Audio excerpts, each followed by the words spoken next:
Buenas tardes.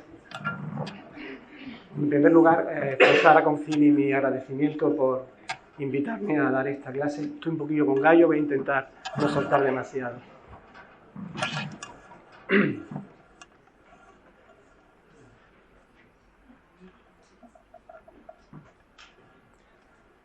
¿Qué es un banco de semen? Es una pregunta un poco extraña, pero ¿qué es un banco de semen? ¿A qué nos dedicamos? ¿Cuáles son nuestros sistemas de trabajo? ¿La metodología? Me consta que en el mundo de la reproducción humana hay compañeros, ginecólogos, incluso embriólogos, que desconocen cuál es la profundidad de nuestro trabajo. Por eso me pareció adecuado dar una charla que se llame Metodología y aplicación en bancos de semen.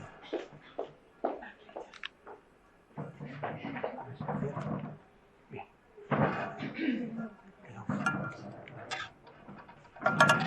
Unos preceptos iniciales antes de empezar. Un donante puede tener 6 hijos por ley como donante de semen, o un máximo de 40 donaciones. La edad debe estar comprendida entre los 18 y los 50 años. La donación siempre será anónima. Hablamos de legislaciones en España, otras legislaciones son distintas, pero en España es así. La criopreservación ya se puede guardar mientras el donante viva. En su momento, no sé si recordáis que hubo cierta legislación que imponía que la muestra se podía estar, creo, conservada solo 5 años. Evidentemente eso ya desapareció y ya no hay esa limitación. El SIRA es de cumplimiento obligatorio para todos. Banco de semen, banco de ovocitos, centro de reproducción. En cuanto a los permisos de apertura, bueno, pues lo lógico, autonómicamente hablando, pues bueno, pues todo lo que la autoridad autonómica estima oportuno. En cuanto a la captación de donantes, la publicidad, se pueden usar diferentes tipos, unas más antiguas, digamos, otras sistemas más novedosos, pero siempre hay que tener claro que no puede aparecer en la publicidad que al donante se le debe de pagar. Esto es un poco también ambiguo, porque la ley te dice que no puedes pagarle al donante por la muestra de semen, pero sí puedes gratificarlo por las molestias. O sea, ambigüedades típicas de las leyes, ¿no? El caso es que no debe de aparecer, eso sí, tenemos que tenerlo claro, en la publicidad. Requisitos, bueno, la edad ya hemos hablado. El triaje COVID, bueno, nosotros a los donantes, y el Zika, el COVID se ha relajado, gracias a Dios, ¿no? con el tiempo. Entonces, nosotros les hacemos, en cuanto al COVID, les hacemos el día de la entrevista un antígeno, y luego cada vez que vienen a donar, les hacemos el triaje. En cuanto al virus Zika, bueno, pues se les pregunta si han estado viajando por países en los que el virus es endémico o si han estado en relación con personas que hayan viajado por esos países. En la entrevista, bueno, pues se anotan datos fenotípicos del donante, una historia clínica del donante, consumo de drogas o otro tipo de sustancias y una historia reproductiva. En cuanto a la familia, pues también se le hace una historia psicológica familiar. Llegamos como tope a abuelos del donante. Datos psicológicos también del propio donante, evidentemente. En cuanto a la historia clínica familiar, ya clínica, empezamos preguntándoles por las diferentes enfermedades que nos indican los reales decretos, pero vimos que no era apropiado porque se armaba un lío tremendo con tantas enfermedades, tantas preguntas que le hacíamos. Entonces preferimos hacer un árbol genealógico, es bastante más práctico. Los parámetros seminales que exigimos, bueno, pues aquí los tenéis: volumen de 2 mililitros mínimo, concentración por encima de 50 millones de espermatozoides por mililitro y motilidad progresiva del 50%. Estos 3 parámetros no son inamovibles. Podemos tener un volumen algo más bajo si se equilibra con una concentración más elevada. El que sí es inamovible es la morfología. Estamos apoyando, digamos, un poco lo que indica la OMS. Un 4% es baja, pero es lo que indica la OMS. Entonces, no aceptamos donantes cuya morfología normal no es superior al 4%. Importantísimo, tanto para el test de descongelación que se puede hacer en los centros con las muestras enviadas, como el seminograma básico que se le haga, emplear los adecuados hemocitómetros. Nosotros usamos la Mackler por comodidad, se puede usar la Neubauer. La que se emplee, sí es verdad que se debe de usar en base a lo que indican los fabricantes. Por ejemplo, el tema del Neubauer Improver se debería utilizar aplicando la metodología de la OMS. Importantísimo también, microscopio termocalefactado. Eso es importantísimo cuando estamos hablando de movilidades, por ejemplo. Ya sea una placa termocalefactada encima que se pone sobre la pletina, o ya sea porque el microscopio ya la lleve incorporada, como es este caso. ¿Qué pruebas le hacemos a los donantes? Bueno, pues en principio la analítica y la bioquímica con las características que veis aquí. Se las hacemos una vez al año. Si el donante llega a estar más de un año, dependiendo de la frecuencia de venida, pues la repetimos una vez anualmente. Normalmente no llegan a repetirse porque no llegan a estar un año completo. Las ETS se las hacemos cada 3 meses, ¿no? Y la clamidia y Neisseria mediante PCR en orina cada 6 meses. Estudio genético, le hacemos un cariotipo y un panel de enfermedades autosómicas recesivas. Hasta hace poco estudiábamos 307 genes autosómicos recesivos, y después entraremos en el tema del matching genético, pero ahora hacemos exoma, estamos en torno a los 4.500 genes. Esto va a cambiar porque nos hemos visto obligados a cambiar también a otro nuevo sistema y pasaremos a estudiar 2.000, pero bueno, de momento estamos en eso. Bueno, hacemos un banco de DNA por si hubiese algún tipo de reacción adversa, poder extraer algo de esa muestra para hacer algún tipo de estudio determinado. Cultivos de microbiología a las muestras al descongelarlas, ¿no? Y luego en proceso de implementación tenemos la fragmentación del ARN, que aún no la tenemos implementada, el papiloma humano, que ya está implementado, y el HTLV, que también lo estamos ya implementando.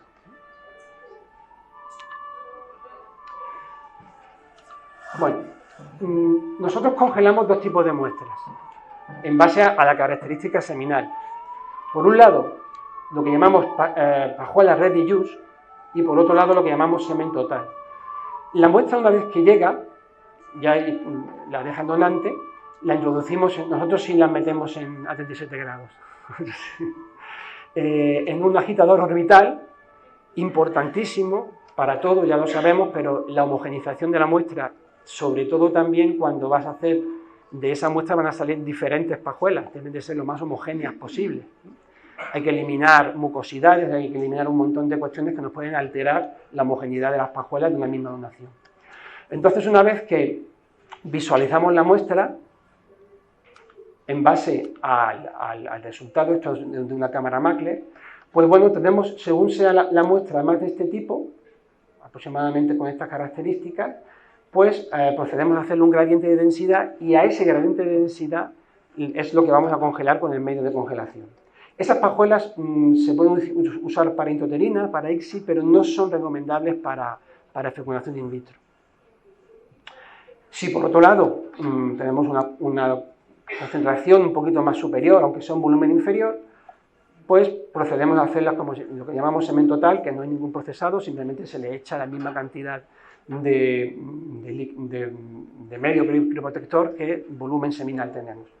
Y aquí sí estas sí son adecuadas para hacer fecundación in vitro. Importantísimo, claro, el test de descongelación. Nosotros en las de Ready Use tenemos un mínimo establecido de 8 millones de espermatozoides progresivos por mililitro, y en cuanto a las de semen total lo subimos a 10 millones por mililitro. Bueno, ya hemos dicho que tenemos 2 tipos de congelaciones. Fijaros, bueno, las de Ready Use van diluidas al 3:1, 3 de semen por 1 de medio, mientras que las de semen total van al 1:1. Entre otras cosas, la diferencia, evidentemente, aquí no tenemos líquido seminal, lo hemos eliminado por el gradiente.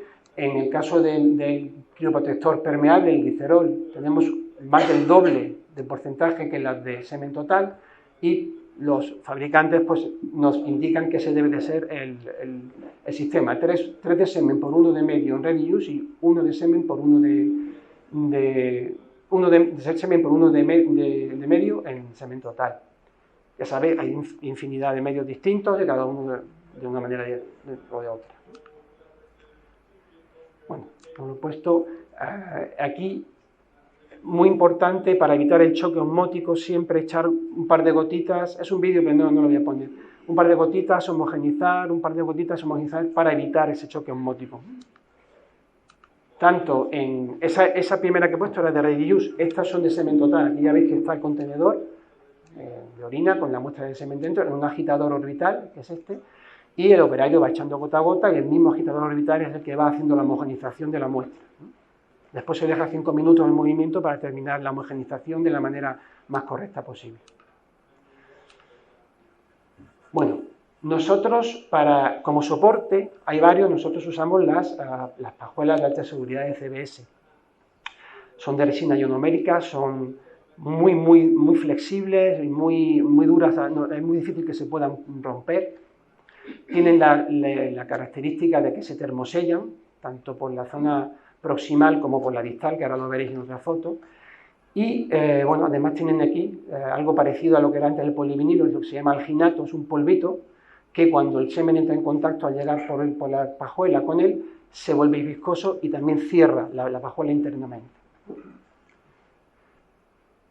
Una característica de estas pajuelas es que reparten 0,5 mililitros en una columna de 12 centímetros de longitud por 0,25 de diámetro.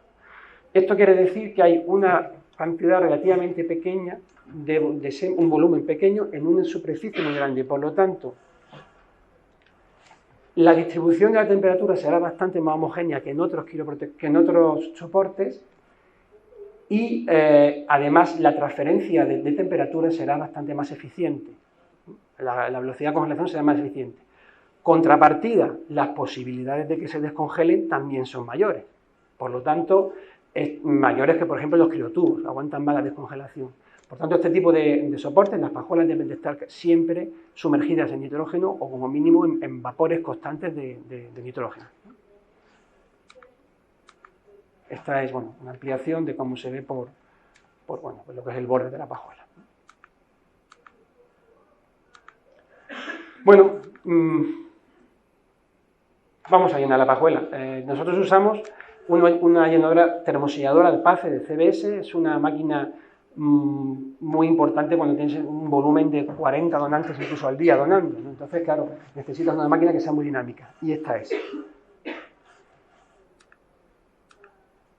En la termoselladora, aquí van las pajuelas, este rack va subiendo de manera, va girando y va atrayendo hacia el operario, hacia nosotros, va teniendo las pajuelas en forma de escalera, y bueno, pues aquí esta es la zona de llenado, aquí hay un catéter que va conectado a la válvula de vacío, y es el de aspiración, y aquí habrá otro catéter conectado a la muestra de semen, que es el de inyección de semen.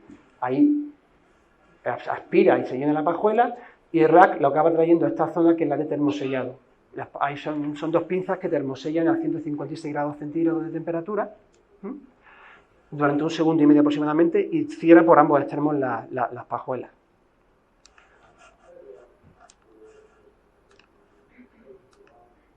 Bueno, esta ha sido una baja, una foto que ha quedado mal. O sea, no hacemos caso.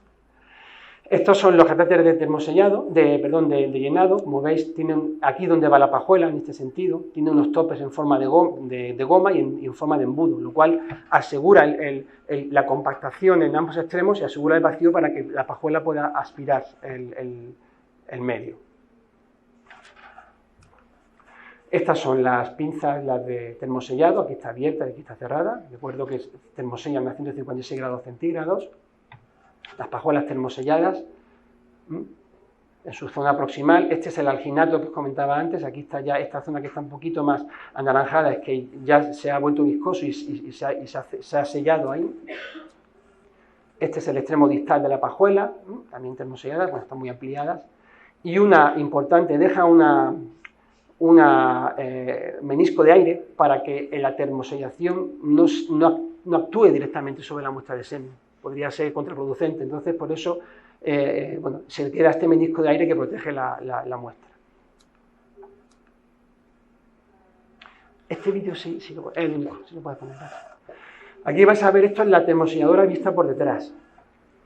Y vais a ver, aquí van a ir pasando las pajuelas en este sentido, en dirección al operario. Ahí van a ir apareciendo y cómo va a ir bajando el medio conforme se van, el catéter de inyección va inyectando en el interior de la pajuela la muestra.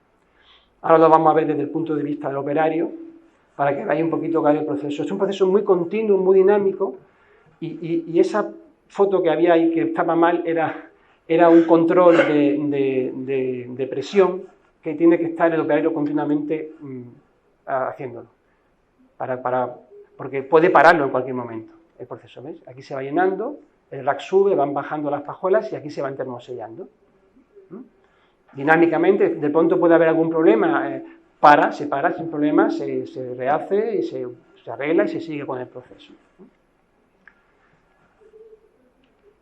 Después a la mitad, más o menos, un poquito más.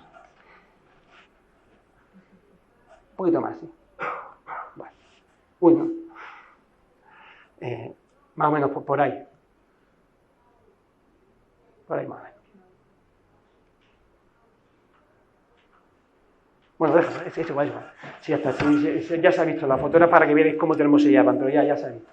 Da igual. Pasamos. Bueno, ya tenemos las pajuelas llenas, termoselladas, y ahora vamos a proceder a etiquetarlas.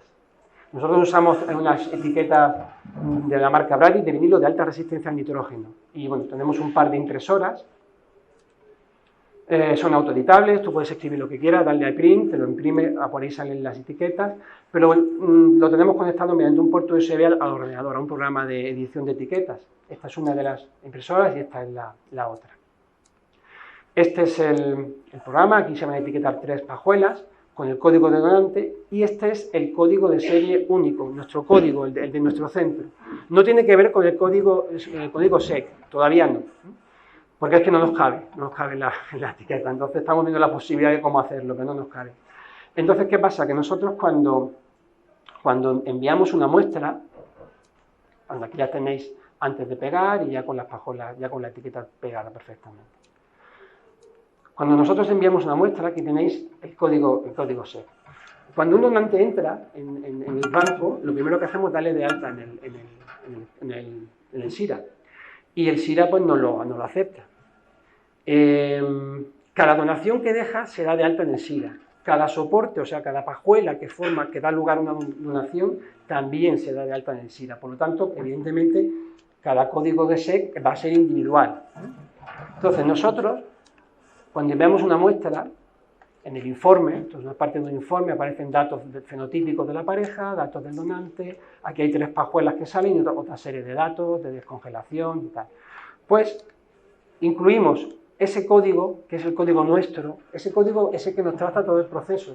Con ese código sabemos qué personal ha hecho la congelación, sabemos qué curva se ha producido, todas las curvas se graban, todas las curvas de congelación, sabemos un montón de lotes, de medios utilizados, absolutamente todo. Y además, incluimos el código SEC que nos dio en su momento el SIRA, de manera que este es el código SEC que cuando el centro va a utilizar la muestra debe de introducir en su perfil de centros de reproducción, debe introducir ese código, pues para que la trazabilidad no acabe en el banco, sino que acabe donde tiene que acabar, que es al final del proceso, a ser posible en el hijo sano en casa. ¿Cómo congelamos? Bueno, pues usamos un congelador de criogénesis, el Freeze Control CDM 8800. Bueno, tenemos 3, los 3 son iguales. Consta de una pantalla en la que se va a grabar la curva de congelación, además tiene un montón de protocolos, y lo más importante es que al guardarlos son trazables. Todas las curvas de congelación están guardadas y la trazabilidad se puede hacer perfectamente.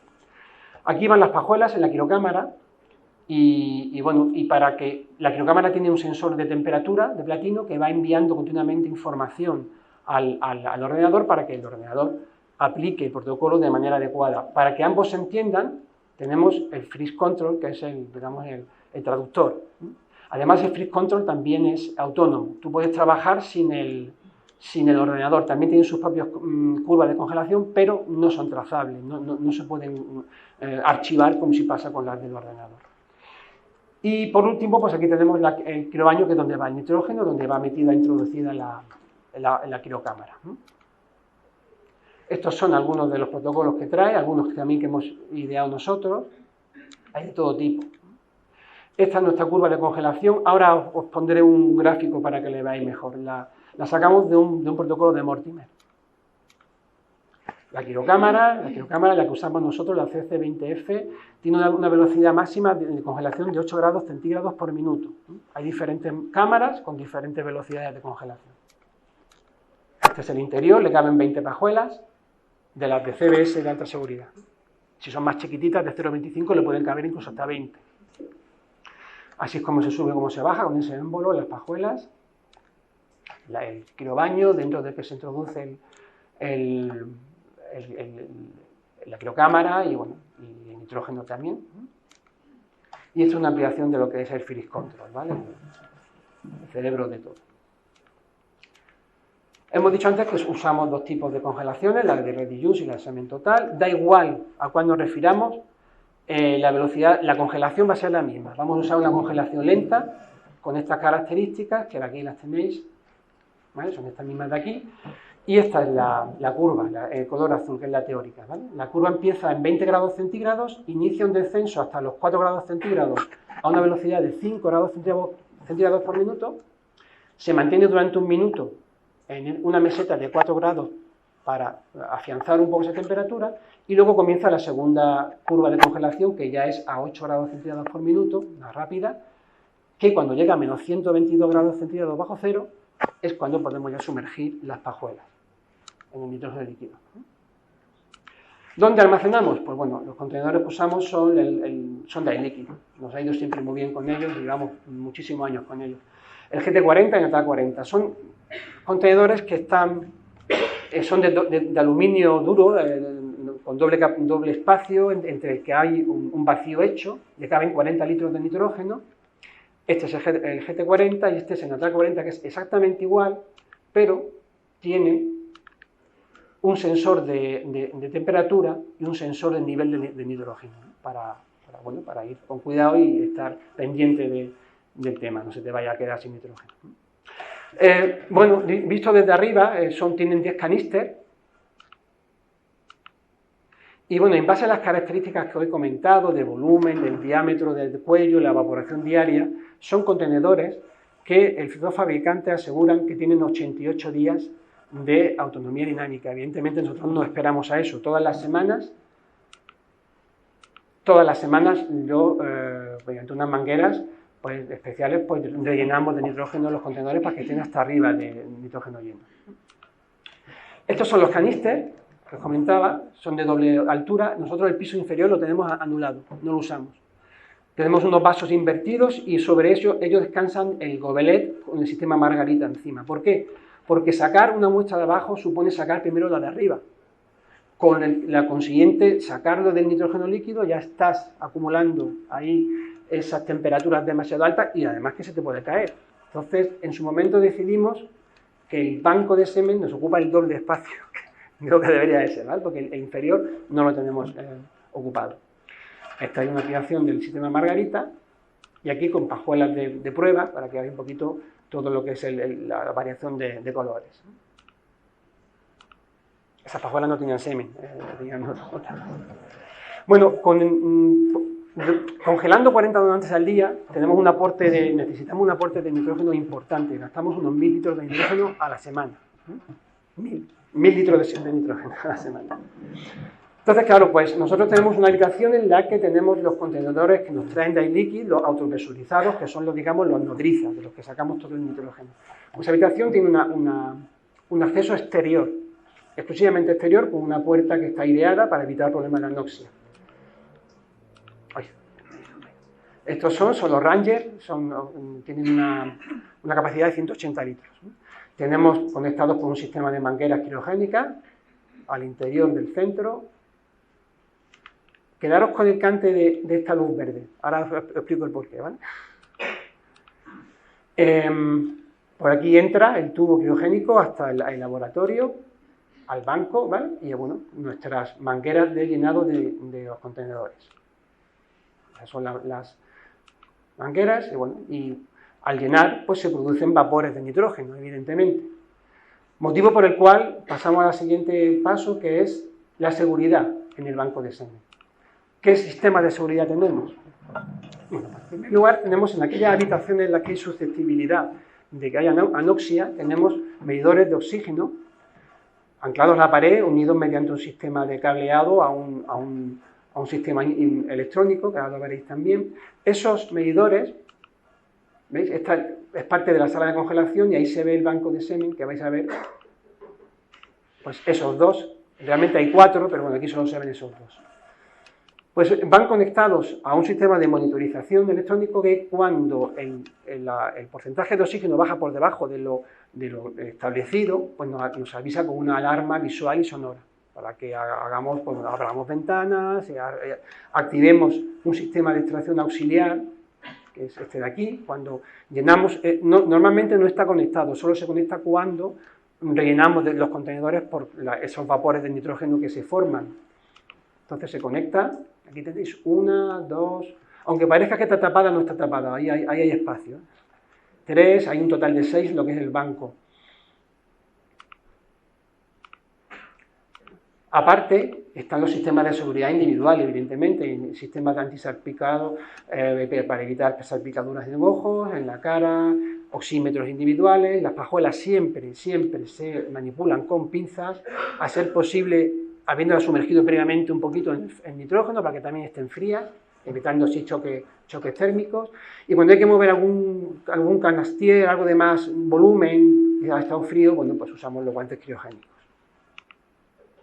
¿Cómo se envían las muestras? Bueno, pues en base a los datos que nos dan, fenotípicos que nos dan los pacientes o los centros. Aquí tenemos paciente y pareja. Vamos a ver, la ley establece que el equipo médico deberá garantizar la mayor similitud fenotípica e inmunológica posible de las muestras disponibles con la mujer receptora. Esto es tal y como aparece en la ley. Digo posible y disponible porque nosotros tenemos muy en cuenta las características inmunológicas, evidentemente. El RH negativo, si fuera el caso de la gestante, importante, el HLA cada vez se está imponiendo más también, pero no estamos obligados a acceder a deseos de los pacientes. Me imagino que eso lo habéis visto envuelto mucho en todo este tipo de historias, que yo quiero tal o cual, o tal manera. No estamos obligados a eso. Además nos apoya las leyes y los reales decretos. Entonces, nosotros, en base a lo que nos dicen, intentamos buscar lo más parecido posible. Intentamos respetar sus deseos también, si es posible. Tampoco quiero que haya una lucha continua entre paciente y centro. Bien, en cuanto al pedido con matching genético, pues aparte de lo que conlleva un pedido normal, pues tenemos que enfrentar al estudio de la paciente genético, al estudio de la donante de ovocitos, tenemos que enfrentar el estudio del donante de semen. Esto es una muestra de los que hay en España, pero aquí no está ni la mitad. Es una locura hacer matching genético. No sé si alguno tenéis que hacer, habéis hecho, pero porque cada uno son de su padre y de su madre. Uno estudia 100 genes, otro 307, otro 700. Luego empezamos con las ampliaciones. 1, 2, 3, 4. El mío que estudia 307, pues muchas veces es muy complicado. Por eso es por lo que nos pasamos al exoma. Ahora estudiamos 4.500 genes y nos ayuda bastante. Lo que sí es verdad es que hay que tener muy claro a los pacientes, dejarles muy claro que el protocolo de matching genético no anula el riesgo de padecer o ser portadores de enfermedades recesivas, sino que lo disminuye. Que no crean que esto es 100% exacto, porque a veces puede traer problemas.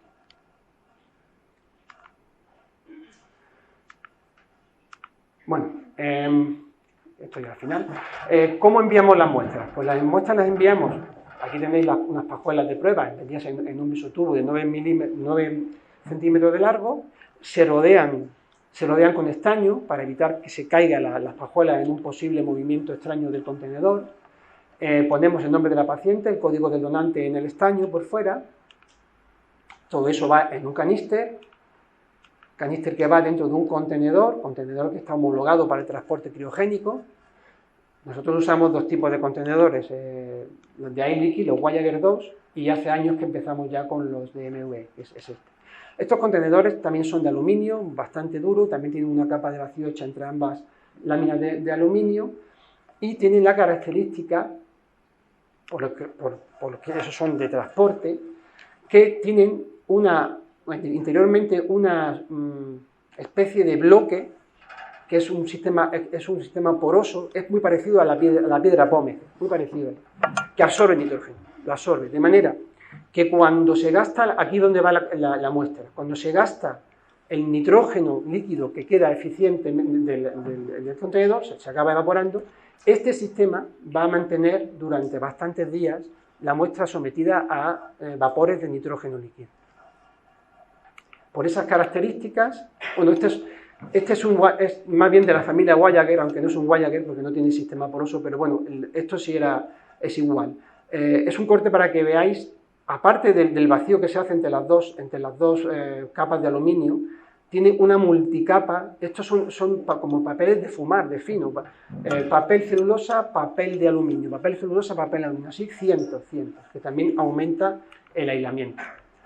Los fabricantes aseguran que aguanta 8 días la muestra en el contenedor frío.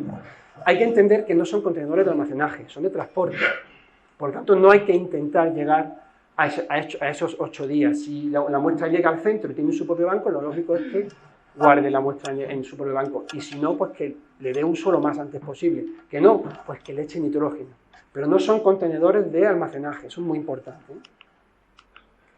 Van los contenedores en una caja, en un embalaje hecho a medida, que son metálicos por fuera y tienen por dentro una zona acolchada para evitar roturas. Aquí lo veis cerrado.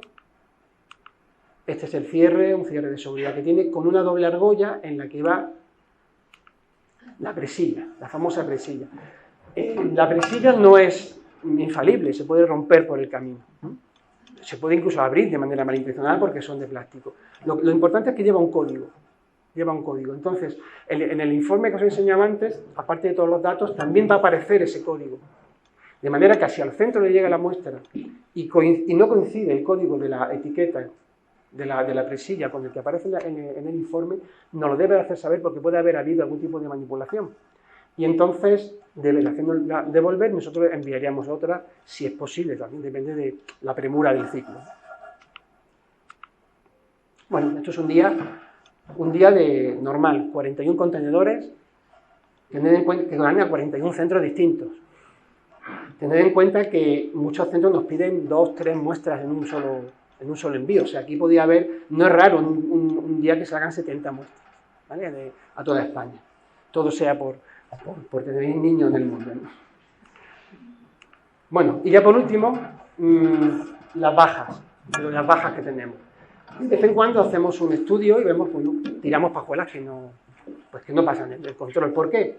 El donante ha dado positivo en una ETS, el donante, su test de descongelación no es el mínimo que establecemos, o se encuentra muy por debajo, el donante ha contraído el COVID, en fin, lo que sea. Entonces, hacemos esto. Yo no creí que alguna vez, cuando hice la foto, fuera a emplearla en alguna charla, pero la he empleado, y esta es la cara que se me quedó cuando tuve que hacerla, era totalmente, ¿vale? Como el Jack Nicholson en la película. Muchísimas gracias.